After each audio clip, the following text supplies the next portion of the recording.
இந்தியாவில் முதல் கட்ட மக்களவை பொதுத் தேர்தல் நடைபெற்ற போது தமிழ்நாட்டிற்கும் வாக்குப்பதிவு நடந்ததால் அரசியல் கட்சி தலைவர்கள் தமிழகத்தில் தீவிர வாக்கு சேகரிப்பில் ஈடுபட்டார்கள்.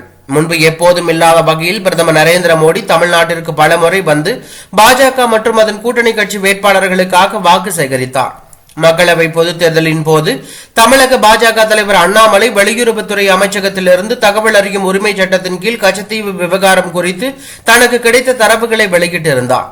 அதோடு மட்டுமல்லாமல் கச்சத்தீவு தாரை பார்க்கப்பட்டது கருணாநிதிக்கு தெரிந்தே நடந்தது என குற்றம் சாட்டியிருந்தார். மேலும் கச்சத்தீவு விவகாரத்தில் காங்கிரஸை மட்டுமே திமுக குறை சொல்லி வந்த நிலையில் உண்மையில் கச்சத்தீவு இலங்கைக்கு தாரகை ஆக்கப்பட்டதில் திமுகவுக்கு முழு பங்கு உண்டு என அண்ணாமலை கூறியிருந்தார். இந்த விவகாரம் அரசியலில் மக்களவை தேர்தலின் போது தேர்தல் களத்தில் எதிரொலித்த நிலையில் அண்ணாமலை வெளியிட்ட ஆவணங்கள் போலியாக இருக்கும் என திமுக தரப்பு சந்தேகம் எழுப்பியிருந்தது. இந்த நிலையில் திமுகவின் சந்தேகத்தை தீர்க்கும் வகையில் அரவிந்த் அக்ஷன் என்பவர் தன்னுடைய சமூக வலைதள பக்கத்தில் கடந்த மார்ச் 5ஆம் தேதி கச்சத்தீவு தொடர்பான ஆவணங்களை கேட்டு அண்ணாமலை விண்ணப்பம் செய்துள்ளார். அன்றைய தினமே விண்ணப்பத்திற்கு வெளியுறவுத்துறை அமைச்சகத்தில் பணியாற்றும் உயர் அதிகாரி ஒருவர் அதே துறையில் கீழ்நிலை செயலாளராக பணியாற்றும் அருண் ஜெயின் என்பவருக்கு உரிய பதிலை வழங்குமாறு உத்தரவு பிறப்பிக்கிறார்.